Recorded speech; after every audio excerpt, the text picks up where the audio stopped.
నమస్కారం SRK news కి స్వాగతం. ఈనాటి వార్తా విశేషాలు.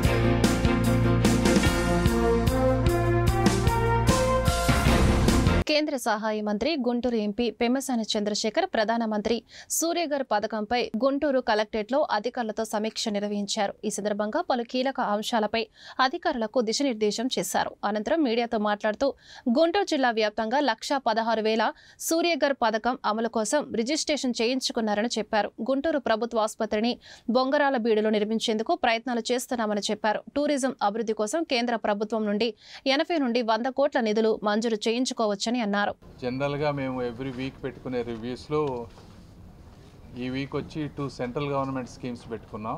ఒకటి PMJBK, రెండోది PM సూర్యఘర్. ఎందుకంటే ఈ స్కీమ్స్ అన్నీ చాలా మంచి స్కీమ్స్, ప్రధానమంత్రి మోదీ గారు ఆలోచనతో వచ్చినటువంటి స్కీమ్స్. ఏ స్కీమ్ అయినా కూడా ఇంప్లిమెంటేషను ప్రాక్టికల్ ప్రాబ్లమ్స్ను సాల్వ్ చేసినప్పుడే సక్సెస్ అవుతాయి. వాటిని ఏ విధంగా సాల్వ్ చేయాలని చెప్పి ఈరోజు కలెక్టర్ గారు, నజీర్ గారు, అదేవిధంగా అన్ని డిపార్ట్మెంట్లకు సంబంధించినటువంటి అధికారులు అందరితో మాట్లాడాం. ఇప్పుడు PMJBK వచ్చేటప్పటికి ఇది మైనారిటీస్కి సంబంధించింది. మీకు ఇంతకుముందు కూడా ఒకసారి నేను ప్రెస్లో చెప్పాను. లాస్ట్ టైము జగన్మోహన్ రెడ్డి గారు గవర్నమెంట్లో ఉన్నప్పుడు కొన్ని పనులు చేయకుండా చేశామని సర్టిఫికెట్లు ఇచ్చినప్పుడు ఆ వర్కులు జరగలేదని ఆడిట్లో తెలిసినప్పుడు ఈ రోజున స్టేట్ గవర్నమెంట్ నుంచి దాదాపుగా 220 కోట్ల రూపాయలు సెంట్రల్కి పే చేయాల్సినటువంటి అవసరం ఉంది. దాన్ని అంతా కన్సాలిడేట్ చేస్తే అరౌండ్ 180 to 190 క్రోర్స్కి ఒప్పుకునేటట్టున్నారు. అవి పే చేసిన వెంటనే స్కీమ్ ఓపెన్ అవుతుంది. స్కీమ్ ఓపెన్ అయిన వెంటనే ఈ గుంటూరు ప్రాంతంలో ఏం చేయాలనే దాని మీద డిస్కస్ చేసాం. అదేవిధంగా ఫస్ట్ ఈ స్కీమ్స్ని వాడుకోవాలంటే ఆ ప్రాంతంలో around 25% of the minority community ఉన్నప్పుడే ఆ స్కీమ్కి ఆ ఏరియా ఎలిజిబుల్ అవుతుంది. ఇప్పటివరకు డెఫినేషన్లో ఫిరంగిపురం మాత్రమే ఉంది, ఎందుకంటే అది 2011 సెన్సస్ ప్రకారం చేసినటువంటిది. ఇప్పుడున్నటువంటి సిటీ పెరగటం వల్ల గుంటూరు ఈస్ట్ కూడా ఒక 5 ఏరియాలు, స్మాల్ ఏరియాస్ తప్పించి మిగిలిన ఏరియాలన్నీ ఆ స్కీమ్కి క్వాలిఫై అయ్యే విధంగా కలెక్టర్ గారు వీళ్ళంతా కనుక అప్డేట్ చేస్తే వన్స్ ఆ స్కీమ్ ఓపెన్ అయితే ఒక 4 ప్రాజెక్ట్స్ని గుంటూరు ఈస్ట్ ప్రాంతంలో చేయాలని. ఒకటి ఇక్కడ ఒక 7 acres ల్యాండ్ ఉంది మనకి, అక్కడ ఒక రెసిడెన్షియల్ స్కూల్ ఫర్ మైనారిటీస్. అదేవిధంగా బొంగరాల బీడు ఏరియాలో మనకి మన గవర్నమెంట్ హాస్పిటల్కి ఒక 6 ఎకరాలు, 5 to 6 acres అందులో ఉంది. దాంట్లో కంజెస్ట్ అయినటువంటి GGHని కొంత ఇక్కడికి మూవ్ చేసే విధంగా ఒకటి. అదేవిధంగా ఆటో నగర్లో ఒక 1 acreలో ఆటో నగర్ కార్మికులకు కావాల్సిన స్కిల్ డెవలప్మెంట్ సెంటర్. అదేవిధంగా అంజుమన్ లాండ్లో అంజుమన్ మల్టీపర్పస్ స్కిల్ ఒకటి. ఈ 4 ప్రాజెక్ట్స్ ఈ PMJBK కింద గుంటూరు నుంచి అప్లై చేయాలని మా ఆలోచన. దానికి తగ్గట్టుగా అధికారులు ఆ ల్యాండ్ అవన్నీ క్లియర్ చేసి ఒక బేసిక్ DPRలు తయారు చేస్తే నెక్స్ట్ దాన్ని టేకప్ చేస్తాం. అది PMJBK. రెండోది వచ్చేటప్పటికి PM సూర్యఘర్. PM సూర్యఘర్ అనేది ఇది కూడా ఒక అద్భుతమైన స్కీమ్. నారా చంద్రబాబు నాయుడు గారు కూడా దీని మీద చాలా దృష్టి పెట్టారు. ఈ స్కీమ్ ప్రకారం టోటల్గా గుంటూరు ప్రాంతంలో 1,16,000 మంది రిజిస్టర్ అయ్యారు ఈ స్కీమ్ కావాలని. అయితే వెండర్స్ని సెలెక్ట్ చేసుకొని ఒక స్టేజ్కి వెళ్ళిన వాళ్ళు 14,000 మంది మాత్రమే ఉన్నారు. అంటే 10% కంటే ఎక్కువ ముందుకు వెళ్ళట్లేదు, 15% కంటే ముందు. ఇందులో కూడా ఇంప్లిమెంటేషన్ వచ్చేటప్పటికి 3,600 అయ్యారు. ఎందుకు ఇంత తక్కువ అవుతుందంటే దీనికి కొన్ని ప్రాక్టికల్ ప్రాబ్లమ్స్ ఉన్నాయి. బ్యాంక్స్ లోన్ వచ్చే విధానంలో కానీ కొన్ని పోర్టల్లో స్మాల్ ఇష్యూస్ ఉన్నాయి. విద్యార్థి రంగ సమస్యలను పరిష్కరించని డిమాండ్ చేస్తూ శనివారం గుంటూరు కలెక్టరేట్ కార్యాలయం వద్ద SFI ధర్నా కార్యక్రమాన్ని చేపట్టింది. విద్యార్థులు భారీగా తరలివచ్చి తమ న్యాయబద్ధమైన సమస్యలను పరిష్కరించాలని నినాదాలు చేశారు. SFI గుంటూరు జిల్లా నగర కార్యదర్శులు కిరణ్, సమీర్ మాట్లాడారు. మంత్రి నారా లోకేష్ ఎన్నికల సమయంలో విద్యార్థులకు ఇచ్చిన ప్రతి వాగ్దానాన్ని నెరవేర్చాలని అన్నారు. పెండింగ్ లో ఉన్న 6,400 కోట్ల ఫీజు రియంబర్స్మెంట్ తక్షణమే విడుదల చేయాలని డిమాండ్ చేశారు. జీవో నెంబర్ 77ని రద్దు చేసి PG విద్యార్థులకు న్యాయం చేయాలని చెప్పారు. అదేవిధంగా హాస్టల్ మెస్ బిల్లుల్ని 3,000కు పెంచాలని కోరారు.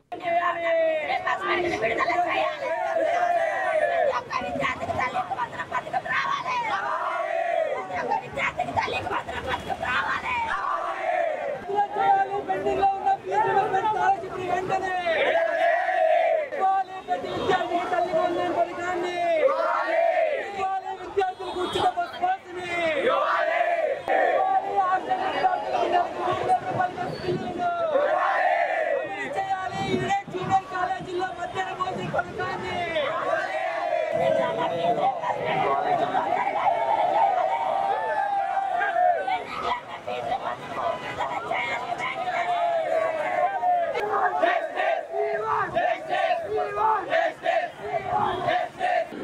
ఈరోజు ఎస్ఎఫ్ఐ ఆధ్వర్యంలో రాష్ట్ర వ్యాప్తంగా కలెక్టరేట్లు నిర్వహించడం జరుగుతుంది. విద్యా సంవత్సరం ప్రారంభమై నేటికి 3 నెలలు గడుస్తున్న రాష్ట్ర ప్రభుత్వం పెండింగ్లో ఉన్నటువంటి ఫీజు రింబర్స్మెంట్ని, స్కాలర్షిప్ని ఇవ్వలేదు. దాదాపు 6,400 కోట్ల రూపాయలు ఈరోజు రాష్ట్రంలో విద్యార్థులకు ప్రభుత్వం చెల్లించిన బకాయిలు ఉన్నాయి. ఈరోజు ఎగ్జామ్స్ మొదలవుతాయి నెక్స్ట్ మంత్ నుంచి. ఆ ఎగ్జామ్స్ రాయాలి అంటే యాజమాన్యాలు ఫీజులు కట్టందే మేము ఎగ్జామ్స్ని రాయనివ్వం, మేము చేత పరీక్షా ఫీజులు కట్టించుకోమని చెప్పి విద్యార్థులను ఇబ్బంది పెడుతున్నటువంటి పరిస్థితి ఉంది. ఇప్పటికైనా రాష్ట్ర ప్రభుత్వం స్పందించి ఎమ్మటనే ఈ ఫీజు రింబర్స్మెంట్ని విడుదల చేయాలని కోరుతున్నాం. అదేవిధంగా నారా లోకేష్ గారు యువగళం పాదయాత్రలో నేను అధికారంలోకి వచ్చిన 100 రోజుల్లో జీవో నెంబర్ 77ని రద్దు చేస్తానని చెప్పి మాటిచ్చారు. ఈరోజు ఎంటెక్, ఎంసీఏ, ఎంబీఏ లాంటి విద్యార్థులకి పీజీ కోర్సులకి కౌన్సిలింగ్ జరుగుతున్నాయి. కానీ ఈరోజు జీవో నెంబర్ 77ని రద్దు చేయలేదు. దానివల్ల పీజీ చదివేటువంటి విద్యార్థులకు ఫీజు రింబర్స్మెంట్ రావట్లేదు. కాబట్టి ఆ జీవోని రద్దు చేయాలని మేము కోరుతున్నాం. లోకేష్ గారికి ఒకటే చెబుతున్నాం, ఈరోజు మీరు ఎమ్మెల్యేలకి, ఎంపీలకి, మినిస్టర్లకి ర్యాంకులు ఇస్తున్నారు. ఈరోజు మీరు విద్యాశాఖ మంత్రిగా మీరు ఫెయిల్ అయ్యారు. మేము విద్యార్థులుగా చెబుతున్నాం, మీకు 100కి 35 మార్కులు కూడా రావు లోకేష్ గారు. మీ పరిపాలనలో విద్యార్థులందరూ కూడా తీవ్రమైనటువంటి అసంతృప్తిలో ఉన్నారు. ఇప్పటికైనా సరే మీరు విద్యార్థుల మీద రెడ్ బుక్ పాలన కాకుండా ప్రజాస్వామ్య పాలన అవలంబించి విద్యార్థికి కావాల్సినటువంటి వసతులను కల్పించాలని చెప్పి మేము భారత విద్యార్థి ఫెడరేషన్ ఎస్ఎఫ్ఐగా డిమాండ్ చేస్తున్నాం. విద్యారంగంలో అనేక రకాలైనటువంటి సమస్యలు ఉన్నాయి. ఈ విధంగా కూడా ప్రభుత్వం అనేటువంటి ఏ మేరకు కూడా సాల్వ్ చేయలేకపోతూ ఉంది. హాస్టల్కి మెయిన్గా సొంత భవనాలు అనేటువంటివి ఏర్పాటు చేయాలి. అంతేకాకుండా ఫీజు రింబర్స్మెంట్ దాదాపుగా 6,400 కోట్ల బకాయిలు ఉంటే కూడా ఇంత వాటికి కూడా విడుదల చేయలేదు. సర్టిఫికేట్లు ఆగిపోయి ఫీజులు కట్టలేక విద్యార్థులు ఎంతో బాధలు పడుతూ ఉన్నారు.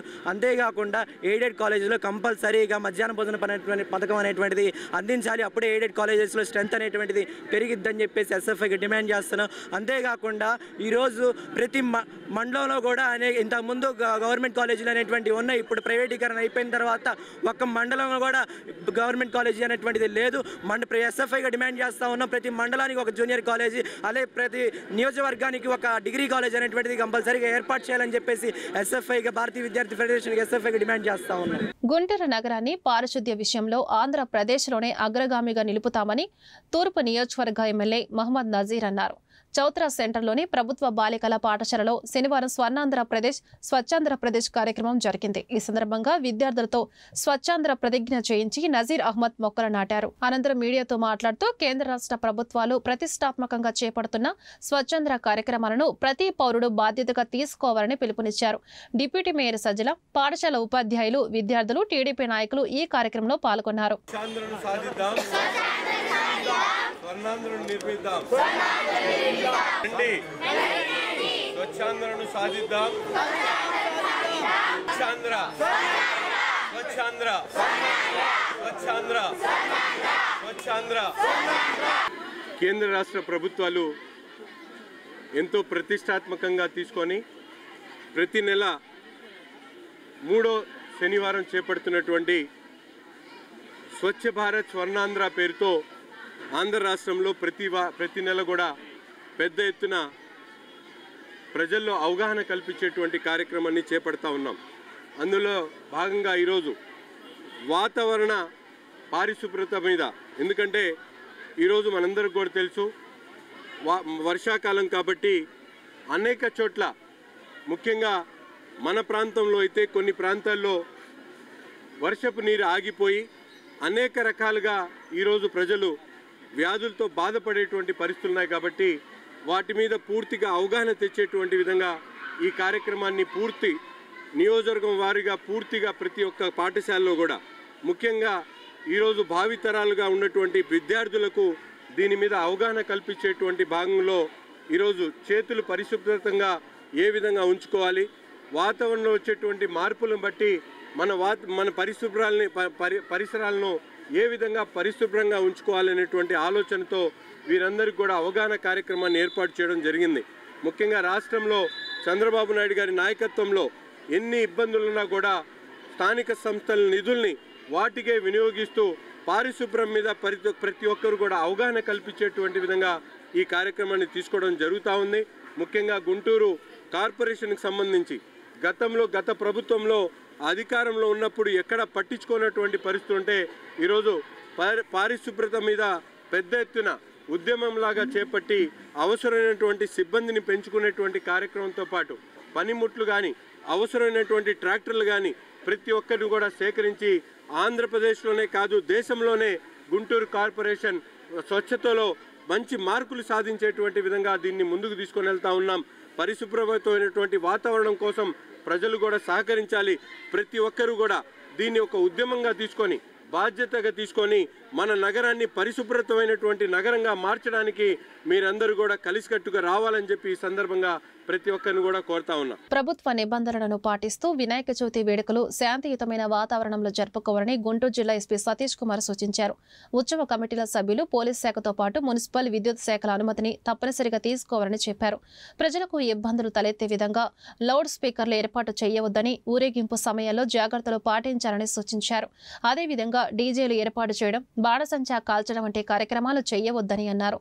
శంకర్ విలాస్ బ్రిడ్జి కూల్చివేసిన నేపథ్యంలో ట్రాఫిక్ ఇబ్బందులు తలెత్తకుండా నిమజ్జన ర్యాలీలు చేసుకోవాలని విజ్ఞప్తి చేశారు. సో మనం వినాయక చవితి ఆగస్టు 27 నుంచి నెక్స్ట్ 15 డేస్, దాదాపు 15 డేస్కి కూడా ప్రతిరోజు మన నిమజ్జనాలు ఉంటాయి. అదేవిధంగా పండాల్స్ ఎరెక్ట్ చేస్తూనే ఉంటారు. దానికి సంబంధించిన కొన్ని సూచనలు మన గుంటూరు పోలీస్ తరపు నుంచి చెప్తున్నాము. ఫస్ట్ ఏంటంటే ప్రతి ఒక్కరికి కూడా పోలీస్ స్టేషన్కి ఫిజికల్గా వచ్చి పర్మిషన్ తీసుకోవాల్సిన అవసరం లేదు. వాళ్ళకి ganesutsav.net సైట్కి వెళ్ళారంటే, వెబ్సైట్కి వెళ్ళారంటే ఫస్ట్ వాళ్ళకి మొబైల్ ఎంట్రీ చేసిన వెంటనే వాళ్ళకి ఓటీపీ నెంబర్ వస్తాయి. వాళ్ళు ఓటీపీ నెంబర్ని ఇచ్చిన వెంటనే దాన్ని అడుగుతున్న క్వశ్చన్కి ఆన్సర్ చేస్తూ సబ్మిట్ కొట్టారంటే ఆ పర్టికులర్ అప్లికేషన్ అనేది SHO లాగిన్కి వస్తాయి. దాన్ని మేము పర్సనల్గా ఆ పర్టికులర్ ప్లేస్ దాంట్లో లాటిట్యూడ్, లాంగిట్యూడ్ అన్నీ, అంటే ఏ ప్లేస్లో ఈ పండాలు సెలెక్ట్ చేస్తున్నారు అన్నది అన్ని డీటెయిల్స్ ఫిల్ చేస్తారు. కాబట్టి ఆ పర్టికులర్ ప్లేస్కి పోలీస్ తరపు నుంచి వెళ్ళి వెరిఫై చేస్తూ మనకి సాటిస్ఫాక్టరీగా అనిపిస్తుందంటే నో అబ్జెక్షన్ సర్టిఫికేట్ని మేము ఇస్తాము. ఆ నో అబ్జెక్షన్ సర్టిఫికేట్ ఇచ్చినది వాళ్ళు కూడా మెసేజ్ వెళ్ళిపోతాయి. దాని నుంచి వాళ్ళు QR కోడ్ డౌన్లోడ్ చేసుకొని ఆ QR కోడ్ని పండాల్లో అంటించుకోవచ్చు. సో మేము ఎప్పుడు అన్ని పండాలు విజిట్ చేస్తున్నామో అప్పుడు అన్నీ కూడా ఆ QR కోడ్ని మేము బేసిక్ రెఫరెన్స్గా తీసుకుంటాము. సో దీనిలో మన ఎలాంటి ఫీజు పోలీస్కి జనరల్లీ ఈ సౌండ్ అంటే జనరల్లీ ఈ మైక్ కోసం పర్మిషన్ కోసం అన్ని ఫీ పే చేస్తారు. అలాంటి ఏ ఫీజు కూడా పే చేయాల్సిన అవసరం లేదు. సో మనం ఫస్ట్ పండాల్ ఎరెక్షన్ నుంచి మనం ఎలాంటి జాగ్రత్తలు తీసుకోవాలన్నది గురించి చూస్తాము. ఫస్ట్ మీరు పండాల్ ఎరెక్ట్ చేసిన పర్మిషన్ తీసుకొని పండాల్ ఎరెక్ట్ చేసినప్పటి నుంచి ఖచ్చితంగా ఎలక్ట్రిసిటీ డిపార్ట్మెంట్, ఫైర్ డిపార్ట్మెంట్ దగ్గర కూడా ఒకసారి మీరు సర్టిఫికేట్ తీసుకోవాలి. సర్టిఫికేట్ తీసుకున్న తర్వాత కమిటీ మెంబర్స్ ఒక 4 to 5 మెంబర్స్ కలిసి ఒక కమిటీ ఫామ్ అయి ఉండాలి. బికాస్ మనకి ఏదైనా ఇష్యూ అన్నా కూడా, లేకపోతే మేము ఏదైనా ఇన్ఫర్మేషన్ కన్వే చేసేయాలంటే కూడా ఖచ్చితంగా కమిటీ అనేది ఒకటి ఉన్నప్పుడు కాంటాక్ట్ ఈజీ అవుతాయి. కాబట్టి కమిటీ ఉండాలి. ఆ కమిటీ మెంబర్స్లో ఖచ్చితంగా డే టైం కానీ నైట్ టైం కానీ వాళ్ళు ప్రెసెన్స్ కూడా ఉన్నట్టు చూసుకోవాలి. అపార్ట్ ఫ్రమ్ పోలీస్ బీట్స్ కానీ మన అబ్జర్వేషన్ కాకుండా కమిటీ మెంబర్స్ ప్రెసెన్స్ అనేది చాలా ఇంపార్టెంట్. అదేవిధంగా నెక్స్ట్ ఈ డీజే సౌండ్ సిస్టమ్. ఇప్పుడు మనకి మ్యాక్సిమం ఏరియాస్లో ఎల్డర్స్ ఉంటారు, హాస్పిటల్స్ ఉంటాయి, స్కూల్స్ ఉంటాయి. కాబట్టి మనకి హాస్పిటల్, స్కూల్స్ ఉన్న ఏరియాలన్నీ కూడా 50 డెసిబెల్ పాయింట్ అనేది మనకి అలాటెడ్ మ్యాక్సిమం సౌండ్ అనమాట. కానీ రీసెంట్ టైమ్స్లో మన అబ్జర్వేషన్ ఎలాగ ఉందంటే ఈ డీజే సిస్టమ్ వల్ల చాలామంది ఇబ్బంది పడుతున్నారు. మన పండగ అనేది ఎవరికి ఇబ్బంది లేకుండా కండక్ట్ చేసుకోవాలి. కాబట్టి మన పోలీస్ తరపు నుంచి డీజే సిస్టమ్ని మ్యాక్సిమం అవాయిడ్ చేయమని చెప్పి కోరుకుంటున్నాము. మేము తీన్మార్ కానీ అలాంటి ట్రెడిషనల్ మెథడ్స్లో సెలబ్రేట్ చేసుకోవడంని మన పోలీస్ తరపు నుంచి ఒక సజెషన్గా ఇస్తున్నాము.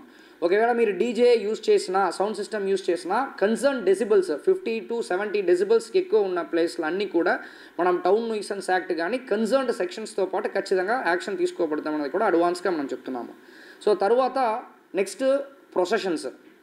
ఇప్పుడు ప్రొసెషన్ ఒక్కొక్క మనకి 15 రోజులు దాదాపు గణేష్ నిమజ్జనాలు ఉంటాయి. కాబట్టి ఒక్కొక్క ఏరియాకి ఒక్కొక్క రోజు మన ప్రొసెషన్ వెళ్తుంటాయి. అలాగా వెళ్ళగా ఇక్కడ నుంచి ఎక్కడ నిమజ్జనం ఉందో ఆ ఎంటైర్ రూట్లో కూడా ఎవరైనా తాగేసి గొడవ చేయడం కానీ ఎండ్ రూట్లో వెళ్తున్న ట్రాఫిక్కి ట్రాఫిక్ అబ్జెక్షన్ చేసిన వాళ్ళు కానీ ఎవరైనా వాళ్ళపైన కూడా మేము కఠిన చర్యలు తీసుకుంటాం.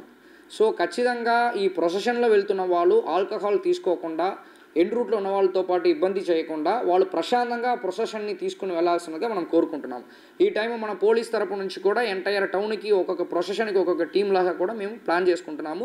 డ్రోన్స్ మేము ప్రతి ఒక్క ప్రొసెషన్కి కూడా డ్రోన్స్ వాడుతాము. సో దాంట్లో ఐడెంటిఫికేషన్ కూడా మనకి ఈజీగా ఉంటాయి కాబట్టి డ్రోన్ సిస్టమ్ ఒకటి ప్లాన్ చేస్తున్నాము. సో ఇది ఆల్రెడీ మేము డేటా కూడా కలెక్ట్ చేస్తున్నాము. ఏ ఏరియా నుంచి టోటలీ ఎన్ని పండాల్స్ ఎరెక్ట్ చేశారు. ఫర్ ఎగ్జాంపుల్ 2450 పండాల్స్ దాదాపు లాస్ట్ ఇయర్ ఎరెక్ట్ చేశారు.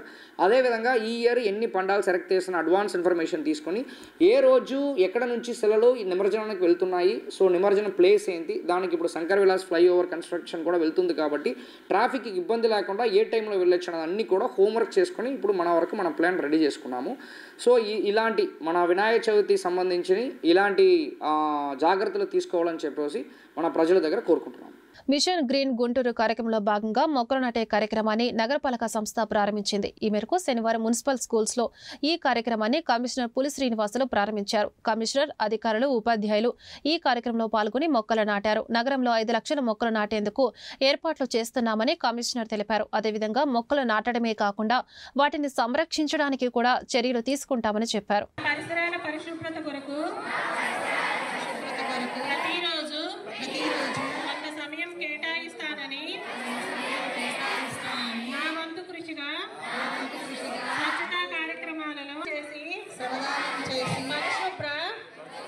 ఆంధ్రప్రదేశ్ సాధించే సంకల్పానికి కట్టుబడి ఉంటానని.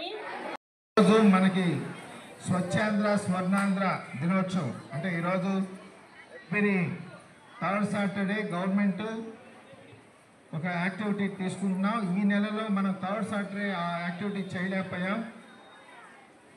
కంటిన్యూగా సెలవులు రావటం వలన ఇది 4th సాటర్డే ఈ నెలకి.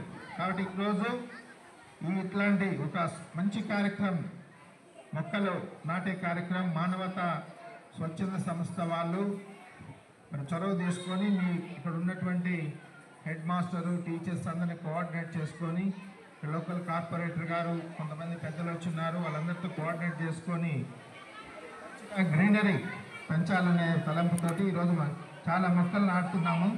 మనం ఈ సంవత్సరం ఒక 5 లక్షల మొక్కలు నాటుకోవాలి. గుంటూరు కార్పొరేషన్ పరిధిలో ఉన్నటువంటి అన్ని ప్రభుత్వ కార్యాలయాలు, ఇన్స్టిట్యూషన్స్, తర్వాత ఇళ్లల్లో, రోడ్ల మీద ఇవన్నీ కూడా ఒక 5 లక్షల మొక్కలు నాటాలని తలంపుగా పెట్టుకొని ఇప్పటికే ఒక దగ్గర 40,000 మొక్కలు మనం నాటడం జరిగింది. మరి ఇలాంటి వారి సహకారంతో పిల్లలు మీరంతా కూడా మీ ఇళ్లల్లో ఏదైనా ఒక మొక్క లేదా 2 మొక్కలు నాటుకోవాలంటే మీరు మీ టీచర్స్కి, హెచ్ఎం గారికి మీ పేరు ఇవ్వండి.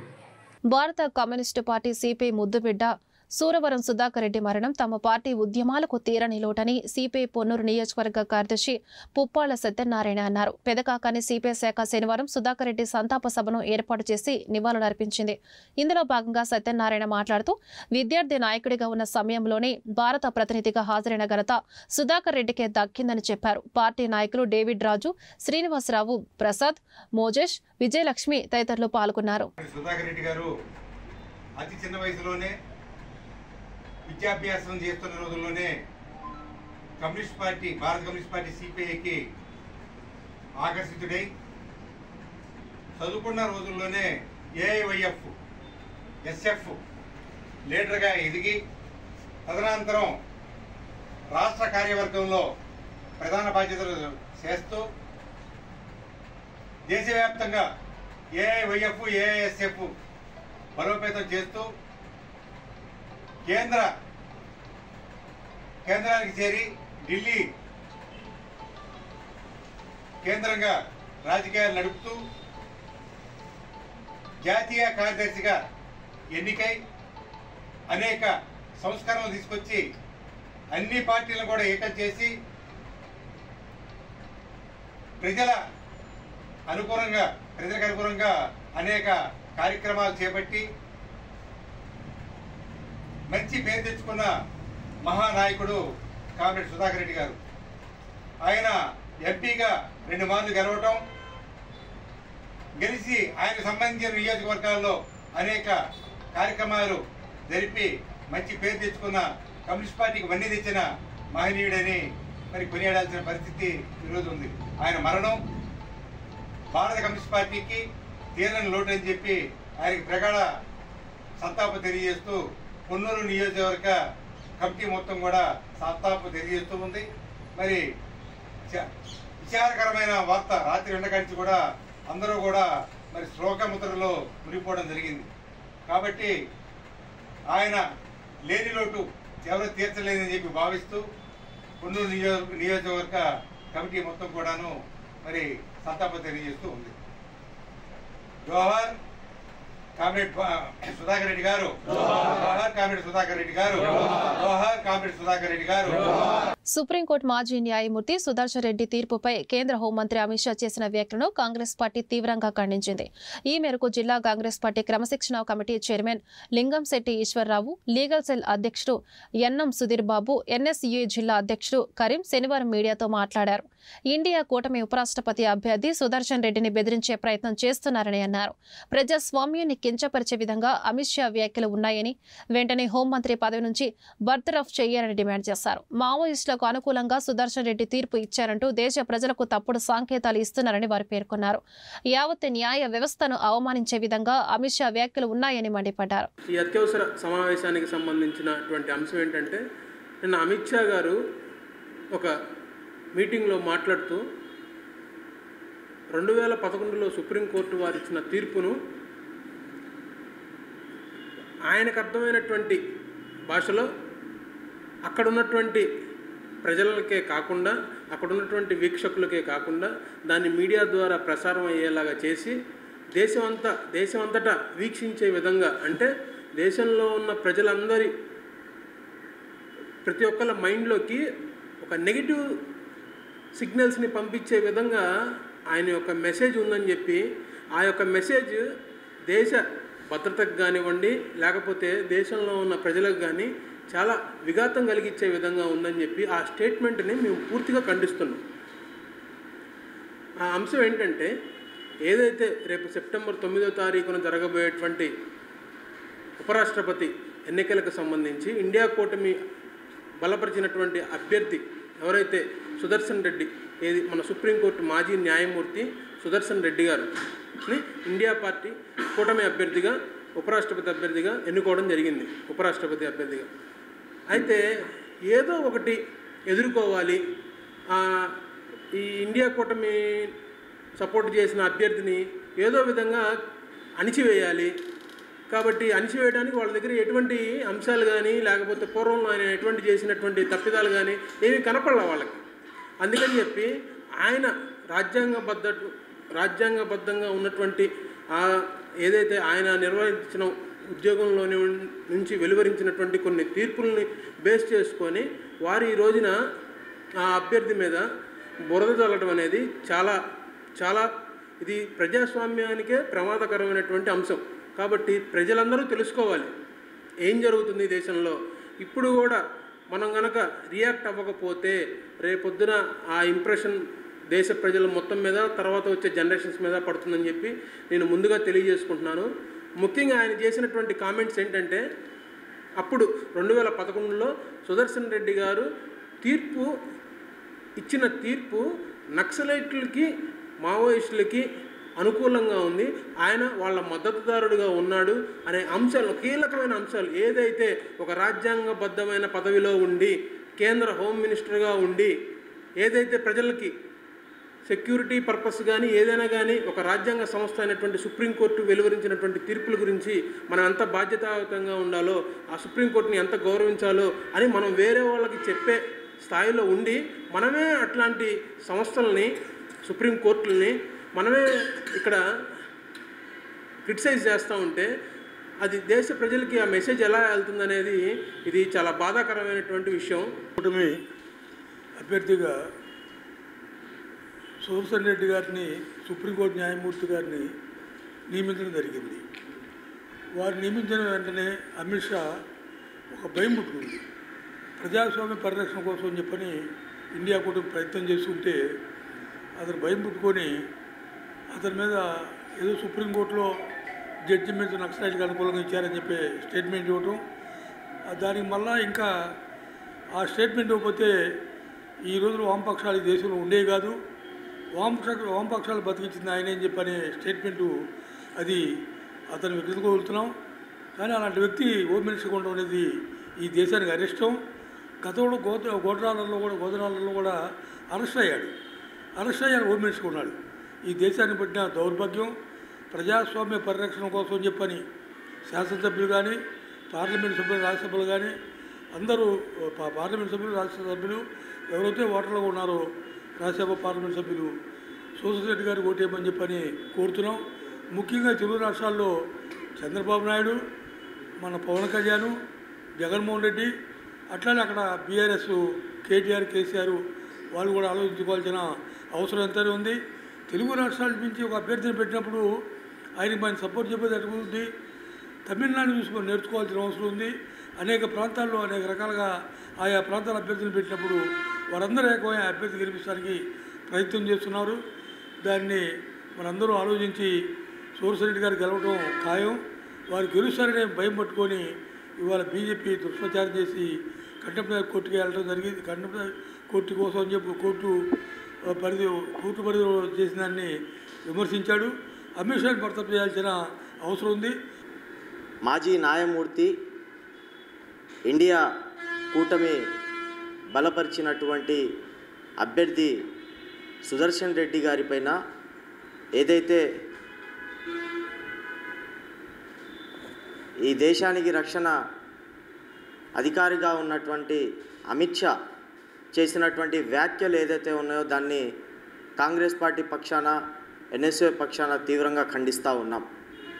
ఆయన గతంలో 2011లో ఏదైతే తీర్పునిచ్చారో ఏదో ఇండియా కూటమి అభ్యర్థులపైన అదే ఈ ఇండియా కూటమి నాయకులపైన బురద చల్లాలి అనేటటువంటి విష ప్రచారం ఏదైతే ఉన్నాయో దాన్నైతే తీవ్రంగా ఖండిస్తూ ఉన్నాం. ఆయన రాహుల్ గాంధీ గారు గత నెల నుంచి ఓట్చోరీ విధానం పైన దేశవ్యాప్తంగా చర్చ జరుగుతున్నప్పుడు కూడా దానిపైన పూర్తి స్థాయిలో వదిలేసి ఏదో రేపు వచ్చేటటువంటి ఇండియా అభ్యర్థిగా బలపరిచినటువంటి వ్యక్తిపైన బురద చల్లాలి అనేటటువంటి విధానాన్ని తీసుకొని వచ్చేదో రాజకీయం చేస్తూ ఉన్నారు. దాన్నైతే తీవ్రంగా ఖండిస్తూ ఉన్నాం. అమిత్ షా గారిని బర్తరఫ్ చేయాలని చెప్పేటటువంటి ఉద్దేశంతో రాష్ట్ర వ్యాప్తంగా కూడా జరుగుతున్నటువంటి ఈ ప్రెస్ మీట్ సమావేశాల్లో అదేవిధంగా ఆయన చేసినటువంటి వ్యాఖ్యలను కూడా తీవ్రంగా ఖండిస్తూ ఉన్నాం.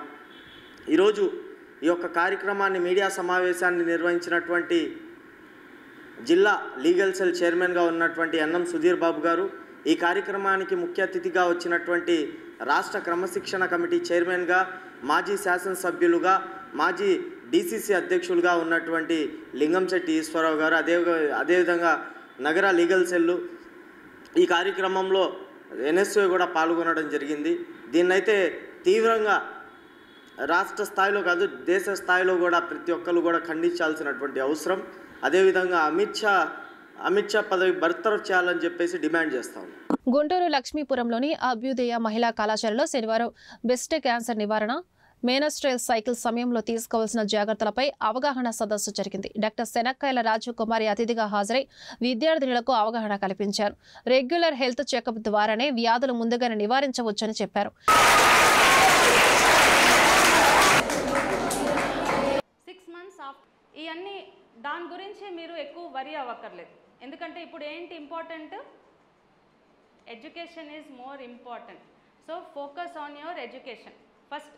Physical changes are very common in adolescent. So ఇప్పుడు ఏం చేయాలి మరి అడాలసెన్స్లో అంటే మీరు బ్యాలెన్స్డ్ డైట్ తీసుకోవాలి. బ్యాలెన్స్డ్ డైట్ అంటే ఐరన్, మీ carbohydrate, proteins, fats, vitamins, minerals, ఇది డైట్ అని తెలుసు కదా మీ ఫుడ్లో. సో మీరు అట్లాగా మీ మెయిన్ ఫుడ్స్లో అన్నీ ఉన్నాయా లేవా, ఐరన్ ఉందా లేదా, ప్రోటీన్స్ ఉన్నాయా, కాల్షియం ఉందా లేదా, అన్ని మినరల్స్ ఇవన్నీ ఉన్నాయా లేవా అని తీసుకోవాలి. అంటే ఐరన్ రిచ్ ఫుడ్స్ ఏంటి? అసలు తినట్లేదా ఐరన్ రిచ్ ఫుడ్స్? ఆకుకూరలు వండట్లేదా? మమ్మీ వండుతుంటే మీరు తినట్లేదా ఏంటి? Iron rich foods are all green leafy vegetables. ఏంటి అది ఐరన్ రిచ్ ఫుడ్స్? ఆకుకూరలు, గ్రీన్ లీఫీ వెజిటేబుల్స్. తర్వాత కాల్షియం, మిల్క్, పన్నీర్, నువ్వుల లడ్డూలు ఉంటాయి కదా, పల్స్లో ఉండదు. పన్నీర్, మిల్క్, నువ్వులు, డ్రై ఫ్రూట్స్. తర్వాత vitamins, minerals are all your fruits and vegetables. So proteins are what you have, పప్పు, పెసలు, శనగలు, అలసందలు, ఇవన్నీ proteins. So this is the diet which you have to ask your mother to keep. ఎందుకు అంటే ఇప్పుడు మీరు ఒక హౌస్ కడుతున్నారు, ఫౌండేషన్ సరిగ్గా లేకపోతే ఏమవుతుంది? సో ఇప్పుడు ఈ టైంలో మీ బాడీకి మంచి ఫౌండేషన్ అనేది ఉండాలి. మంచి ఫౌండేషన్ అంటే మీ ఫుడ్లో ఇవన్నీ ఉండాలి. ఇవన్నీ లేకపోతే ఏమవుతుంది? You will face problems later.